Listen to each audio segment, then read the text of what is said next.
every elected Democrat who holds an office is either lying or dumb, or in most cases, both. She beat Trump so badly in the debate, he's scared to death to beat her again. That's a fact. Man, I beat him up so badly that I'm scared to death he's going to beat me up again. That's Joe Biden explaining why Kamala Harris dominated in the debate. She beat Trump so badly in the debate, he's scared to death to beat her again. That's a fact. Jason Bateman, who is a very popular Democrat actor from Ozark and runs a very popular Democrat podcast, was speaking with Tim Walz, and they were discussing Teslas. Listen to what he said. I'm so excited that every single car brand now has a fully electric car. And you know, I don't want to throw undue shade towards Mr. Musk, but I got to tell you, his politics is, I got rid of my Tesla. I feel like I'm driving around a Trump sticker with that car. So it's gone.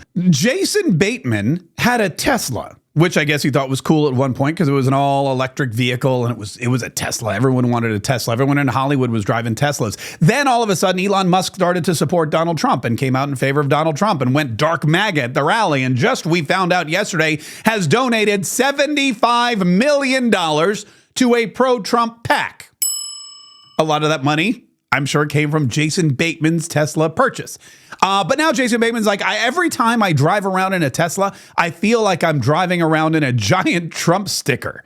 So I got rid of it. Think about how ridiculous this is. The left has been pushing this electric vehicle mandate. The left has been pushing an electric vehicle mandate for years. They've wanted Americans who drive SUVs and drive gas guzzlers to somehow adopt the electric vehicle idea, to think that electric vehicles are cool. Along comes Elon Musk, and he introduces himself to the side of the country that was never excited about electric vehicles or electric vehicle mandates. He introduces himself to the party that is all about the gas guzzling SUVs and pickup trucks and minivans and everything. We're not going to give up our oil. Hell no. We know those EVs are just ways for the government to control where we go and where we are and track us and all that other kind of stuff. So now Elon Musk is courting the conservatives and getting conservatives excited about owning electric vehicles like the Cybertruck.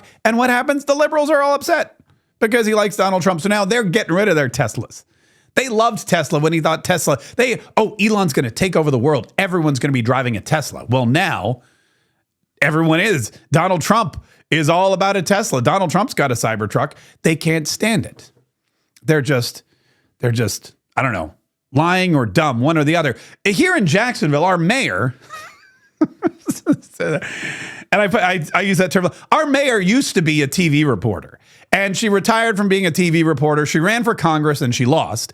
And then she was like, all right, well, what else can I do around here? She could have taken up bunco, decided not to take up bunco. She decided to run for mayor. And unfortunately for us, she won. She was on a British radio show. Now, I guess she was supposed to go over there to talk about jobs or something coming to Florida. Listen to what she said. She was asked about Donald Trump's immigration policy, specifically his desire for the most massive deportation effort in history. Listen to what she said about that. But to put people in what would really amount to a concentration camp type situation to round them out of the country doesn't seem to me to be a very American thing to do. Okay, now Donald Trump has proposed mass deportation, getting the people who are here illegal, starting with the criminal element, of which there's a lot, getting those criminals out of the country, sending them back home, sending them back to the prisons in El Salvador and the prisons in Venezuela and the prisons in Mexico, instead of letting them roam the streets of Aurora, Colorado and Springfield, Ohio and New York City and probably your neighborhood. And Donna Degan, mayor of Jacksonville, Florida, says, he's basically going to put them all in concentration camps. But to put people in what would really amount to a concentration camp type situation to round them out of the country doesn't seem to me to be a very American thing to do. Okay, now, in his defense, this British reporter stops her and says, now, concentration camp, that's a triggering word for a lot of people. Are you sure you want to describe Donald Trump's immigration policy as a concentration camp? And listen to what Donna Degan said. what would we call them? If you're rounding people up and putting them in camps, what would we call those? It's a concentration of people that are in a camp. It's a it's a concentration, meaning a lot, of people that are in a camp. It's a concentration of people that are in a camp. That's what she thinks a concentration camp is. That's an elected leader in the Democrat Party. That's somebody who met with Kamala Harris here in Jacksonville. That's somebody who got elected to a position of power, believes that a concentration camp is a concentration of people in a camp. It's a concentration of people that are in a camp. Okay, now, if that were the case, if a concentration camp, as we all remember it from our Holocaust studies and our World War II studies, and, well, I mean, those of us that studied World War II and the Holocaust, we know that that's not the definition of a concentration camp. By her definition, by Mayor Degan's definition, just any group of people at a camp would be a concentration camp, which means when I used to go every summer to Camp Raven's Knob, which we've laughed about the name in the past and we can laugh about it in the future. But when I went to Camp Raven's Knob every summer, my parents weren't sending me to a fun getaway for Boy Scouts in the mountains of North Carolina. No, they were sending me to a concentration camp. Why? It's a concentration of people that are in a camp. Yeah, that's why I was. So when I say I spent lots of time in a concentration camp, according to Donna Degan, I'm not lying, because it's a concentration of people that are in a camp. Also, if you are in the military and you get sent to Camp Lejeune or Fort Bragg or whatever they renamed it to, Camp Freedom or Fort Freedom, whatever it is, any one of those camps around the country where we send our enlisted men and women to train diligently to protect this country from the same kind of fascism that we saw in Nazi Germany, anytime we send a large concentration of military people to a camp, according to Jacksonville Democrat Mayor Donna Degan, we are sending them to a concentration camp. Why? Well, you know. It's a concentration of people that are in a camp. Sports teams, when they go to spring training, you think that these people are going to training camp? No, they're going to a concentration camp because it is a concentration of people in a camp. Democrats are either lying or they're dumb. Or, in most cases, they're both. And for the rest of us who are telling the truth and are smart, for the rest of us who are honest and somewhat intelligent, it's really, really frustrating that these people not only run for office, but get elected. I wanted to let you know, would you believe me if I told you that inside your pantry right now, or sitting on your kitchen countertop, or wherever you keep it right now, is one of the healthiest foods on the planet? It's true. It's true. And it's not some weird, trendy superfood. It's not something that you can't pronounce. It is olive oil. It is olive oil. And we've partnered now with Dr. Gundry, MD. And Dr. Gundry, MD, has been studying the effects of olive oil for years. Olive oil is a natural way to help you achieve a more youthful appearance. A lot of people know that already, but it doesn't just help you look younger on the outside. It's a fantastic tool to keep you young on the inside. And Dr. Stephen Gundry, famous cardiothoracic surgeon and nutrition expert, says that there is one particular olive oil that is best for your health. It can give you the most benefits. It can help you look and feel younger. And the olive oil industry is so huge, sometimes it's difficult to figure out which one. So in an effort to answer that question, Dr. Gundry has taken a stand and released his personal research and his personal findings in a video that's really gone viral. Millions and millions of people have seen this particular video. And you can see it as well, if you haven't already, at getolive1.com/MK. That's getolive1.com/MK, or you can click on the link in the description of this video. People who have taken his advice have shared their results, and the olive oil that they bought after learning his simple rules has changed their lives. So later on today, when we're done, go to getolive1.com/MK and watch this very important and life-changing message from Dr. Gundry, MD, friend of Mark K. Saves the Republic. This is going to change. This is all different. Donald Trump is a different president this time. He is unburdened by what has been. To steal a line from Kamala Harris, Donald Trump went into Washington, D.C., and he was a shrewd, savvy businessman, and he knew how he wanted to run his ship. But he also didn't know a lot about Washington, D.C., so he made the mistake of hiring some insiders. He made the mistake of hiring people who'd been there for a while, who knew the system, who were ingrained and entrenched in the D.C. swamp, and he thought, all right, you know what, that's going to help me out. I'll be able to get the lay of the land. But what he didn't realize was just how bad and swampy those swamp creatures can be, and just how quickly they can turn on you. So Donald Trump let heads roll, and he fired people, and he had a tough time trying to find out who was going to be loyal and who wasn't, who was going to help him execute his agenda, and who was going to work from the inside against him, who was going to leak stuff to the press. He needed to find out who his friends were and who his enemies were, and it took him a while. Then all of a sudden, a hammer falls down from Nancy Pelosi when she takes control of Congress in 2018, and that's when impeachment palooza began. And that tied up Donald Trump for a very long time. Well, this time around, Donald Trump has some changes.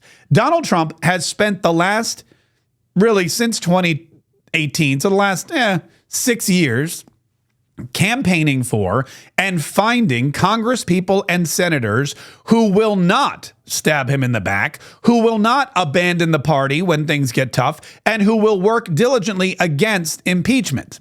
He's also found a lot of advisors who he knows he can trust, who he vetted, who he's going to bring in, and who are just as dead set on cleaning up Washington, D.C., cleaning up the DOJ, cleaning up the IRS, cleaning up the FBI, cleaning up the CIA, getting rid of all the swamp creatures, really putting the screws to the corrupt Washington establishment as he is. And Howard Lutnick basically said that on Squawk Box. Remember, last time he was a freshman. He comes in the first time. He's not really sure exactly how it goes. And so he acts a certain way. Now, complete experience, complete knowledge, knows exactly what he wants, and how he wants to do it. So what'll happen is you're going to see the greatest set of talent ever walk on the field on January 20th. You've never seen anything like it. So what I've done is I've talked to probably the top 150 business people across the United States of America, and probably the top 50 political people, and they've analyzed everybody. And what they do is I call it genealogy. You go to these people, so it's 200 people. They then recommend and vouch for everybody. You have to vouch for them and say, I know them, I've worked with them, and then they vouch for it, and it goes down like that. And so we have 5,000 people already that we know who have been vouched for by the greatest people. You got Ross Perot in energy and Chuck Schwab doing finance, and everybody, they are helping, they're building, and they're creating for Donald Trump the greatest group of people who will ever walk on the field for an administration. On day one, they will bring in the best of the best, not politicians who think they're the best of the best, not Pete Buttigieg, who comes from one of the smallest towns a mayor could come from, but somehow is put in charge of the largest transportation system in the world. Not like that. No, he's not paying back political favors. He's bringing in people to fix the United States of America as quickly as possible. That's what's going to happen in 2024. That's what's going to happen in 20 days. That's what's going to happen after this election. When Donald Trump wins election, when he defeats Kamala Harris, he's going to bring in every superstar from every industry, the private sector, and he's going to clean house. He's going to spend the next 4 years cleaning house. He's going to spend the next 4 years saying, we're making America great again, and if you stand in the way, you're out. Go Trump Yourself was a book I wrote earlier this year, and I titled it, you live, you learn. I put Joe Biden in the title of the book. Go Trump Yourself, 10 Ways to Live Like Trump in a Joe Biden Economy. And I thought Joe Biden was going to be the candidate all the way through November. I thought I'd have more time to sell these books, but what happened was they booted him and they put in Kamala. So what I've done is I've created a digital bundle. And I've rewritten the parts that say Joe Biden economy. I've rewritten the title. It's now 10 Ways to Live Like Trump in Any Economy. And inside the book, there is all kinds of pertinent information about Donald Trump and about his family and how they've become so successful. And it's 10 ways that Donald Trump has lived his life and run his business and his politics and his campaigns in a way that makes him successful in pretty much everything he does, whether it's raising a family, whether it's creating a business, whether it's selling watches or gold sneakers, whether it's running a political campaign or a country. Donald Trump does 10 things. He's done 10 things that really, truly have made him such a qualified and successful leader. And the good news is you can emulate them and make your life better. You can make your life richer. You can make your life stronger. You can make your life greater. You can do all that kind of stuff. So if you want to get the digital bundle, it comes with the book and it comes with an audio book where I read you the entire thing. So if you're like, wow, I really want to hear more of Mark Kay's voice, you can go get that digital bundle. Let me show you where it is. You don't have to worry about, one woman wrote me, she sent me a picture, and the book that she got had like tire tracks on it, which means that somehow it came out of the package, landed on the ground. The guy drove over it, put it back in the package, and left it in her mailbox. It was really, really bizarre, but that's kind of what happened. And oh wait, let me not.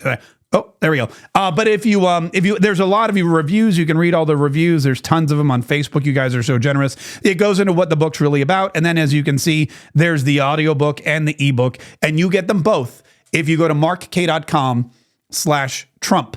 And I've put, conveniently, for your convenience, I've put a link in the description of this video so you can just click on it and go get your copy and be reading it or listening to it in like the next minute and a half, depending on how quickly you can fill out the form. It's all on you. If you're like a speed form filler outer, then you're going to be listening to it lickety split.